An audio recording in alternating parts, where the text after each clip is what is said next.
오늘 우리에게 주시는 하나님 말씀은 고린도후서 4장 16절부터 5장 10절까지 말씀입니다. 한 절씩 우리 읽겠습니다. 그러므로 우리가 낙심하지 아니하노니 우리의 겉사람은 낡아지나 우리의 속사람은 날로 새로워지도다. 우리가 잠시 받는 환난에 경한 것이 지극히 크고 영원한 영광에 중한 것을 우리에게 이루게 함이니 우리가 주목하는 것은 보이는 것이 아니요 보이지 않는 것이니 보이는 것은 잠깐이요 보이지 않는 것은 영원함이라. 만일 땅에 있는 우리의 장막집이 무너지면 하나님께서 지으신 집 곧 손으로 지은 것이 아니요 하늘에 있는 영원한 집이 우리에게 있는 줄 아느니라. 참으로 우리가 여기서 탄식하며 하늘로부터 오는 우리 처소로 덧입기를 간절히 사모하노라. 이렇게 이 부분 우리가 벗은 자들로 발견되지 않으려 함이라. 참으로 이 장막에 있는 우리가 짐진 것 같이 탄식하는 것은 벗고자 함이 아니요 오히려 덧입고자 함이니 죽을 것이 생명에 삼킨 바 되게 하려 함이라.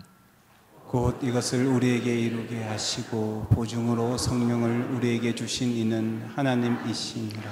그러므로 우리가 항상 담대하여 몸으로 있을 때에는 주와 따로 있는 줄을 아노니 이는 우리가 믿음으로 행하고 보는 것으로 행하지 아니함이로라.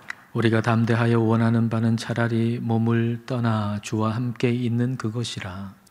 그런즉 우리는 몸으로 있든지 떠나든지 주를 기쁘시게 하는 자가 되기를 힘쓰노라. 함께 읽겠습니다. 이는 우리가 다 반드시 그리스도의 심판대 앞에 나타나게 되어 각각 선악간에 그 몸으로 행한 것을 따라 받으려 함이라. 아멘. 우리는 스스로를 초라하다고 여길 때가 있습니다. 어떤 일에 실수했을 때, 또 실패했을 때, 사람들의 인정을 받지 못한다고 여길 때 우리는 스스로를 초라하다고 여깁니다. 또 우리가 나이가 들어서 몸이 이전과 같지 않을 때 우리는 마치 쓸모없는 사람이 된 것처럼 우리 스스로를 초라하다고 느끼곤 합니다. 그렇게 보면 사도 바울도 초라한 사람입니다. 사람들은 사도 바울에 대해서 말하기를 사도 바울은 그가 쓴 글을 보면 참 대단하다고 여겨지는데 그를 실제로 만나서 보면 약하고 또 말도 시원치 않다고 평가했습니다. 사도 바울은 그 외적인 면에서 사람들에게 전혀 매력적인 포인트가 없었던 것이죠. 어떤 리더라고 하면 외적인 조건도 갖추고 있어야 하는데 사도 바울은 그런 어떤 외적인 조건을 갖추고 있지 않았고 그리고 그의 말솜씨도 형편없었다라고 하는 거죠. 외모로나 말로나 사람들에게 인정을 받지 못할 때 그리고 그가 고난을 당해서 그의 몸이 점점 쇠약해질 때 그럴 때 자신이 초라하다고 여기고 낙심할 만합니다. 그러나 바울이 낙심하지 않은 것은 그의 겉사람을 주목하지 않고 그의 속사람을 주목했기 때문입니다. 자, 4장 16절 말씀 보겠습니다. 자, 함께 읽습니다. 그러므로 우리가 낙심하지 아니하노니 우리의 겉사람은 낡아지나 우리의 속사람은 날로 새로워지도다. 겉사람은 이 몸이잖아요. 이 몸은 우리가 점점 나이가 들어가면 늙고 그리고 쇠약해집니다. 그래서 우리가 이 겉사람에 주목하면 낙심하게 되죠. 그러나 우리의 속사람의 시선을 두고 살아가면 우리는 낙심하지 않습니다. 우리의 속사람은 보이지 않는 뿌리와 같습니다. 하늘에 둔 뿌리인 거죠. 이 뿌리는 계속 깊어지는 것입니다. 그러니까 예수님을 믿는 저와 여러분에게 있어서 나이가 든다라고 하는 것은 늙음이 아니라 깊어짐입니다.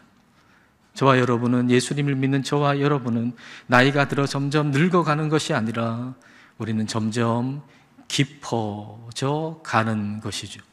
저와 여러분은 하늘에 뿌리를 둔 사람들입니다. 하늘에 뿌리를 두고서 이 땅을 살아가는 사람들은 죽음이 끝이 아니라고 하는 것을 분명히 아는 사람들입니다. 자, 오늘 말씀 5장 1절 말씀을 함께 읽겠습니다. 만일 땅에 있는 우리의 장막집이 무너지면 하나님께서 지으신 집 곧 손으로 지은 것이 아니요 하늘에 있는 영원한 집이 우리에게 있는 줄 아느니라. 장막집은 우리의 이 육신, 몸을 가리키는 말입니다. 그리고 하늘의 영원한 집이라고 하는 것은 우리가 장차 받을 그 부활의 몸을 일컫는 표현인 것이죠. 우리의 장막집은 하나님께서 흙으로 지으신 질그릇 같은 몸입니다. 그런데 이와는 전혀 다른 몸을 우리 하나님이 준비해 놓고 계시다는 것이죠. 우리가 죽을 때, 궁극적으로는 우리 주님 다시 오실 때 우리는 그 예수님 부활하신 몸과 같은 부활의 몸, 영광의 몸을 입게 될 것이라는 얘기입니다. 그러니까 죽음이 끝이 아니라는 말입니다. 어떤 국립대학교에서 지질학을 가르치는 어떤 교수님이 쓴 책에 이런 내용이 있더라고요. 열심히 연구하고 학생들을 가르치다가 어느 날 속쓰림이 막 너무 심한 거예요. 그래서 한 대학병원에 갔더니만 뭐 아무 이상이 없어요. 검사를 받았는데. 그래도 처방해 준 약을 먹었습니다. 근데 뭐 아무 증상의 차도가 없는 것입니다. 그래서 또 다른 대학병원에 가서 내시경 받았는데 아무 이상이 없다는 결과가 나왔어요. 근데 증상은 그대로인 거예요. 그래서 이 병원 찾아가고 저 병원 찾아가가지고 계속 이제 진단받고 약을 먹었는데 그 속쓰림이 사라지지 않더라는 거죠. 근데 어느 날 뭐 거짓말처럼 어떻게 하다 보니까 이 속쓰림이 싹 사라져 버렸다는 거예요. 근데 문제는 그때부터 시작됐다는 거죠. 문제는 그때부터 시작됐어요. 2017년 8월 어느 날 죽음의 공포가 갑자기 마음속에 파고 들어온 거예요. 내가 죽는다라고 하는 이 사실이 공포로 자기 마음속에 파고 들어온 것입니다. 그동안 매달렸던 연구도 논문도 그리고 무슨 실적이나 출세도 가족도 내가 죽으면 아무 의미가 없지 않는가라는 생각이 들었고 어차피 죽을 거 지금 죽자라는 생각이 자꾸만 드는 거예요. 그래서 이 생각이 너무 자꾸 깊어지니까 자기가 사는 아파트 9층에 살고 있는데 9층에 그 베란다로 뛰어내릴 것 같은, 자기도 모르게 뛰어내릴 것 같은 그런 생각 때문에 그 한여름에도 베란다 문을 꽉 닫아놓고 지냈다는 것입니다. 그리고 죽음에 대한 해답이 없을까라고 생각하면서 종교, 철학 같은 걸 막 뒤지기 시작했대요. 근데 기독교에 대해서는 그동안에 워낙 부정적인 얘기를 많이 들어가지고 기독교에 대해서는 조금 부정적인 생각을 가지고 있었던 거죠. 그런데 그렇게 막 찾다 보니까 이런 문구가 이렇게 뭘 찾다가 컴퓨터에 찾다가 나왔겠죠. 그게 뭐냐 하면 죄의 삭은 사망이요 하나님의 은사는, 하나님의 선물은 그리스도 예수 우리 주 안에 있는 영생이다 라고 하는 그 성경 구절을 어떻게 찾게 된 거예요? 보게 된 겁니다. 아, 이 죽음이라고 하는 원인이 죄구나 라고 하는 걸 거기서 알게 된 겁니다. 그리고 가족 중에 누가 선물해 준 그 성경 속에서 이 죄라고 하는, 죽음이라고 하는 걸 해결해 줄 수 있는 유일한 길은 예수님밖에 없다는 걸 찾아낸 거예요. 근데 그 말도 안 된다고 여겨졌던 그 성경의 말씀이 말이 된다고 여겨지고 그리고 게다가 합리적이라고까지 믿어졌다는 거예요. 신기하게. 그래서 스스로 교회를 찾아갔다는 겁니다. 그리고 목사님을 만났대요. 그리고 하나님을 믿게 되고 그리고 죽음이 끝이 아니고 죽음 이유가 있고 천국이 있다는 사실을 그가 믿게 된 것입니다. 죽음의 문제가 해결되고 나니까 너무 감사하고 삶이 달라지는 거예요. 그동안 성과에만 급급해가지고 학생들한테 막 못되게 굴었던 거 그거 회개했답니다. 그리고 석사과정, 박사과정에 있었던 학생들 6명 모아가지고 공개적으로 그 아이들, 학생들 앞에서 나는 그리스도인 됐다라고 공개적으로 밝히고 그동안에 했던 못된 말, 못된 행동에 대해서 사과를 했다는 거죠. 그리고 이제 전혀 다른 가치관으로 살기 시작했다는 겁니다.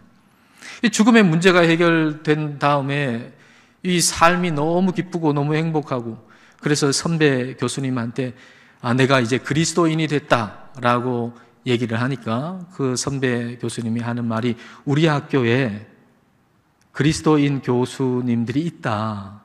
아무개 교수님도 교회 다니고 아무개 교수님도 교회 다닌다 그러더래요. 근데 그 말을 듣고 충격을 받았대요.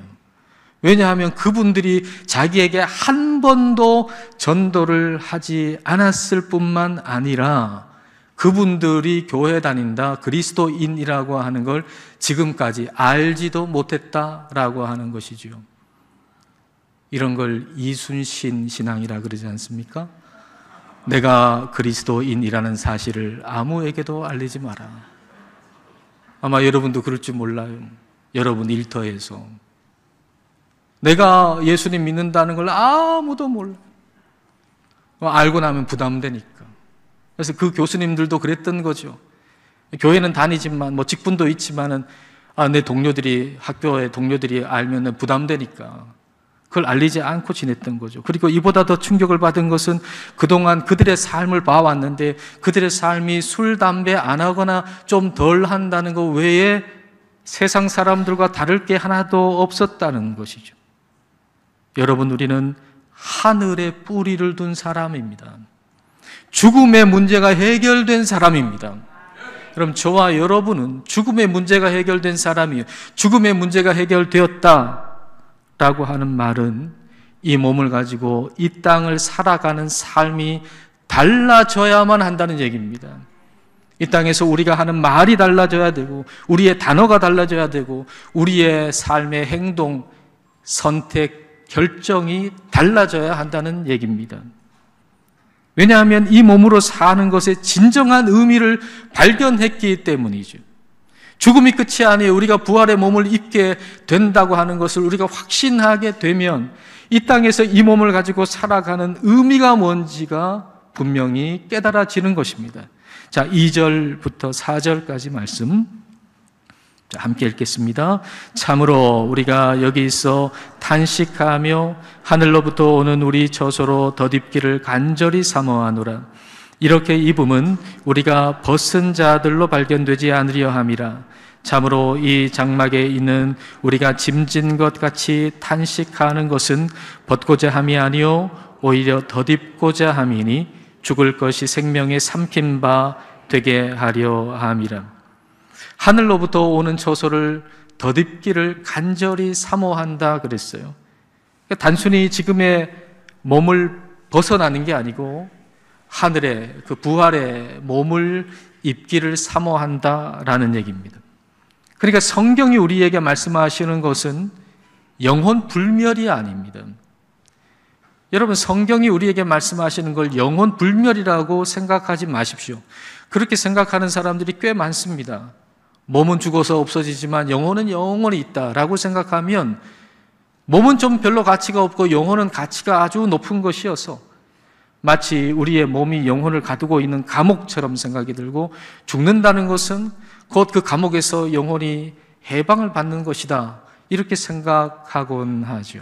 그러나 성경이 말씀하시는 건 그게 아닙니다. 성경이 말씀하시는 것은 영혼 불멸이 아니라 부활의 몸을 입는 것입니다. 부활의 몸을 입는다는 얘기는 지금 이 몸으로 살아가는 것이 부활의 몸을 입는 것의 한 부분 또는 한 과정이라는 말입니다. 자, 4장 17절 말씀을 읽겠습니다. 우리가 잠시 받는 환난에 경한 것이 지극히 크고 영원한 영광에 중한 것을 우리에게 이루게 함이니. 잠시 받는 환난, 몸으로 받는 환난 아닙니까? 예수님을 믿음으로 받는 환난, 이 몸으로 당하는 고난, 이게 잠시 받는 거, 영원한 것에 비하면 잠시죠. 그리고 그 고통이 아주 큰 거지만 그 영원한 영광에 비하면 경한 것, 가벼운 것이죠. 근데 이게 뭘 이룬다는 겁니까? 이 몸으로 받는, 그리스도를 믿음으로 말미암아 받는 이 고난, 이 몸으로 받는 이 고난이 뭘 이룬다는 거예요?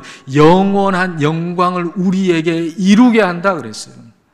즉 지금 이 몸으로 사는 것은 장차 우리가 부활의 몸을 입는 것, 영광에 들어가는 것을 이루게 하는 한 부분이요, 한 과정이라는 말입니다. 그래서 하늘에 뿌리를 두고 사는 사람들은 오늘의 삶을 귀하게 여기는 거예요. 이 몸으로 사는 건 아무 가치 없는 게 아니에요. 오히려 더 귀한 거예요.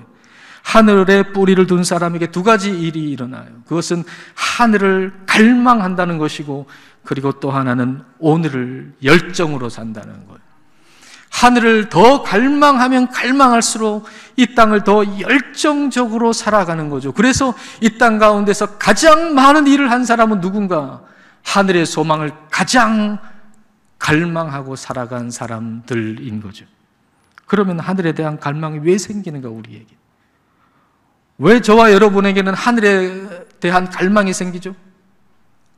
우리 안에 누가 계시기 때문에? 성령님이 계시기 때문에. 자, 5절부터 8절입니다. 자, 함께 읽겠습니다. 곧 이것을 우리에게 이루게 하시고 보증으로 성령을 우리에게 주신 이는 하나님이시니라. 그러므로 우리가 항상 담대하여 몸으로 있을 때에는 주와 따로 있는 줄을 아노니 이는 우리가 믿음으로 행하고 보는 것으로 행하지 아니함이로라. 우리가 담대하여 원하는 바는 차라리 몸을 떠나 주와 함께 있는 그것이라. 보증으로 성령을 주셨다 그랬거든요. 근데 보증이라고 번역된 헬라어 단어의 원래 의미는 약혼 반지입니다. 약혼 반지를 받았다는 얘기는 조만간 결혼한다는 얘기 아니겠습니까? 하나님께서 우리에게 장차 부활의 몸을 주신다는 걸 우리로 하여금 분명히 알도록 하기 위해서 우리에게 성령이라는 약혼 반지를 주셨다는 거예요. 약혼 반지를 낀 사람은 이제 결혼할 그날을 손꼽아 기다리듯이 성령을 받은 사람은 이제 부활의 몸을 입을 것을, 그 하늘에 대한 갈망을 날마다 가지고 산다는 거죠. 주님을 더 깊이 알기를 원하는 갈망을 가지고 산다는 겁니다.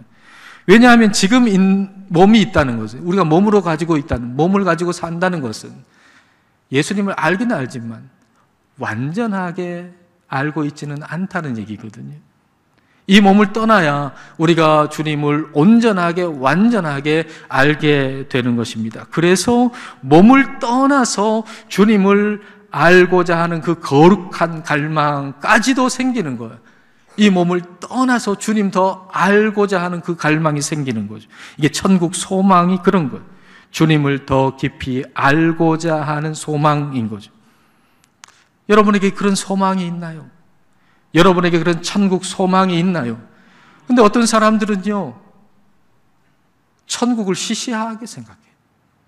자기가 죽는 날을 알면 죽는 날 전날까지 내 마음대로 살다가 죽기 전날 회개하고 하나님 믿고 천국 가겠다는 허튼 소리를 한단 말이에요. 이게 말이 된다고 생각하십니까, 여러분? 내가 죽는 날을 알면 죽기 전날까지 내 마음대로 살다가 그 죽기 전날 회개하고 천국 가겠다는 이 말이 된다고 여러분 생각하시나요? 이제 내가 사랑하는 사람과 결혼을 앞두고 있어요. 결혼 날짜가 잡혔어요. 약혼 반지를 교환했어요. 그러면 어떤 마음이 생기나요?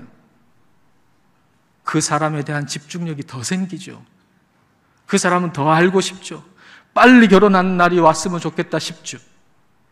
근데 만약에 어차피 저 사람은 내 남편이 될 거고 내 아내가 될 거고 결혼하면 계속 같이 살 텐데, 계속 같이 살기 전에 이제 다른 남자도 좀 만나보고 다른 여자도 좀 많이 만나보고 다 만나다가 결혼식 전날 다 정리하고 그 사람하고 결혼해서 살아야지, 그렇게 생각하는 사람이 있다면 정상입니까, 그게?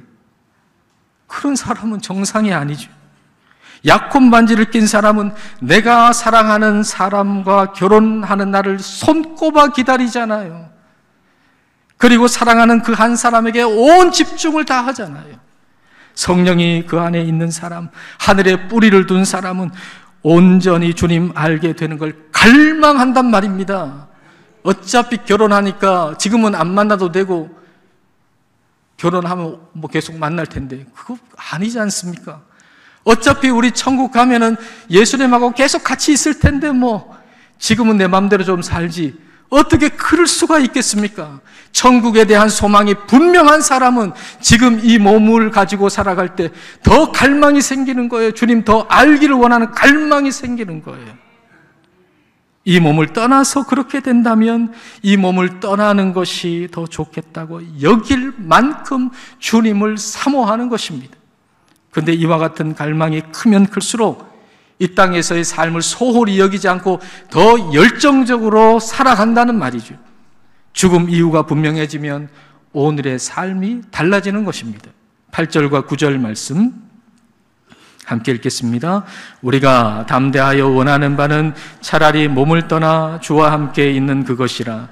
그런즉 우리는 몸으로 있든지 떠나든지 주를 기쁘시게 하는 자가 되기를 힘쓰노라. 우리에게 담대함이 있다는 거예요. 확신이 있다는 겁니다. 무엇에 대한 확신입니까? 죽음이 끝이 아니고 천국이 있다는 확신이요. 마지막 날 주님께서 다시 오실 때 우리가 부활의 몸을 입을 것이라고 하는 확신이요. 그래서 이런 확신이 있어서 그래서 빨리 이 지긋지긋한 몸을 벗어나고 싶다는 얘기입니까? 죽을 날만 기다린다는 얘기입니까? 아니지요. 이 몸으로 있든지 떠나든지 우리 주님 기쁘시게 하는 자가 되기를 힘쓴다 그랬어요. 지금 우리가 이 몸으로 있잖아요. 그래서 천국 소망이 가득한 사람은 이 몸으로 있을 때 이 몸으로 주님 기쁘시게 해드리는 자가 되기를 힘쓴다 그랬습니다. 더 열정적으로 산다는 얘기죠. 이 몸으로 주님을 기쁘시게 해드리는 거 한번 생각해 보세요. 이 몸을 떠난다면 믿음이 뭐가 필요해요? 우리 주님 보는데 믿음이라고 하는 건 보이지 않는 것을 바라고 그리고 붙들고 사는 거 아닙니까? 그러니까 이 몸을 떠나면 믿음은 더 이상 필요 없어요. 다시 말하면 이 몸을 가지고 있을 때 믿음으로 사는 것, 그게 이 몸으로 우리 주님 기쁘시게 해드리는 것입니다. 여러분, 이 몸을 떠나면 환난이 뭐가 있겠어요?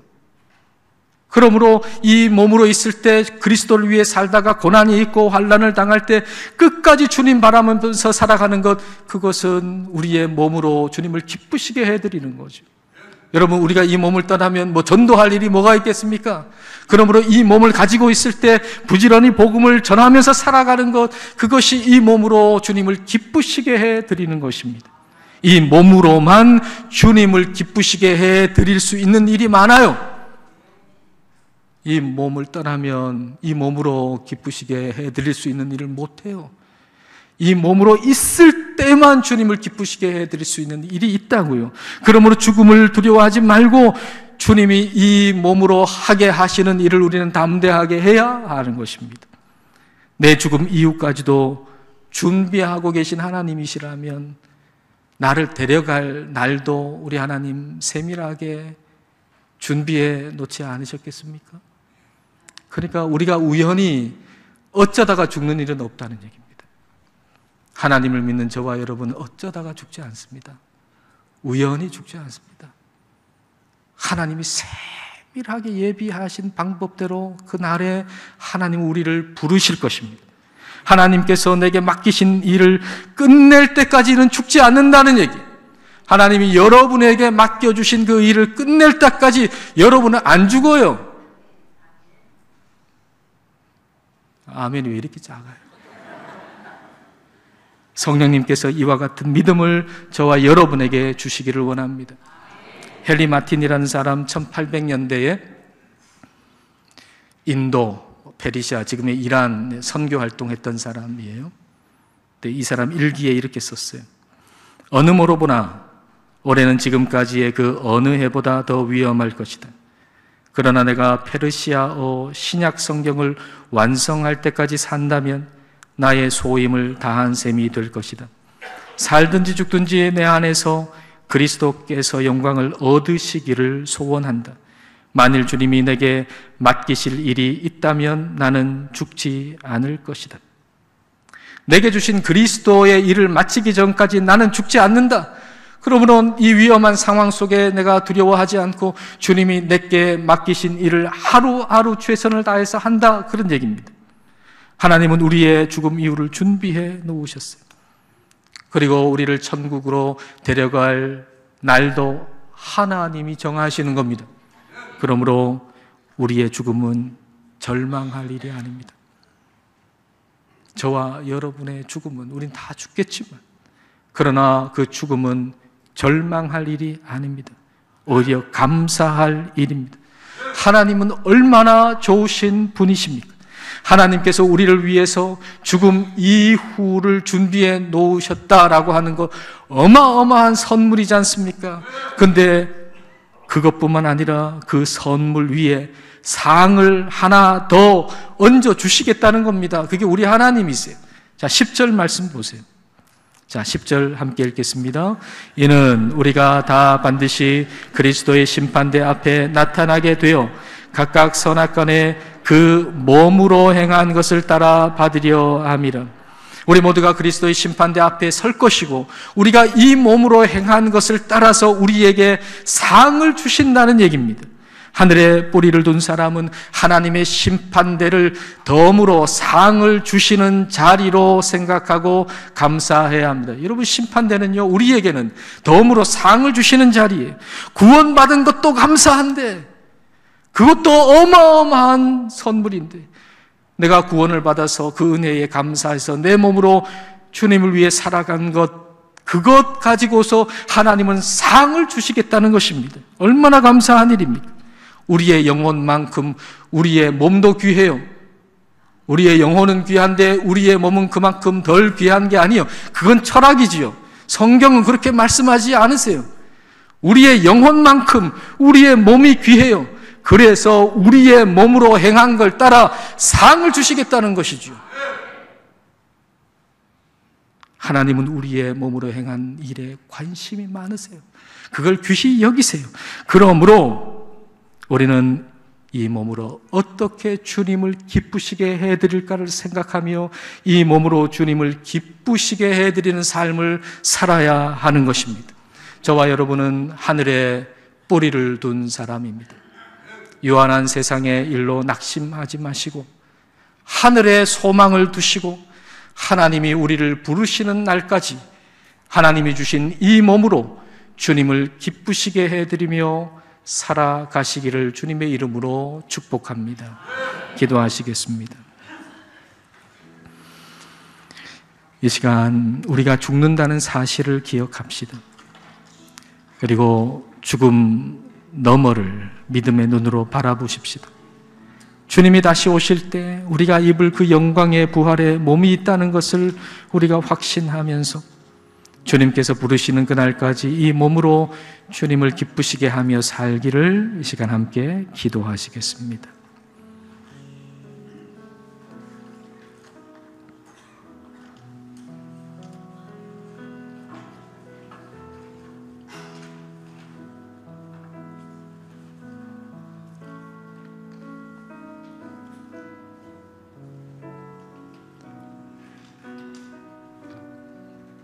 하나님 아버지, 주님께서는 우리의 죽음 너머까지도 준비하시고 영광의 부활의 몸을 우리에게 주시려고 준비하고 계십니다.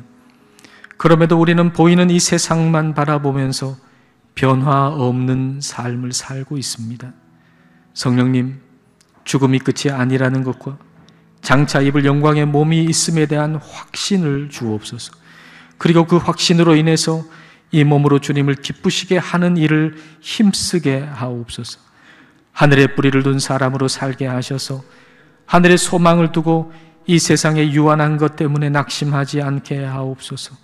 주님, 우리를 구원하신 것도 감사한 일인데 구원받은 은혜 때문에 이 몸으로 행한 일에 대해서 덤으로 상까지 주신다는 것을 기억하며 주님께서 우리를 부르시는 그날까지 이 몸으로 주님을 기쁘시게 하며 주님을 찬송하며 살게 하옵소서. 예수님 이름으로 기도드립니다. 아멘.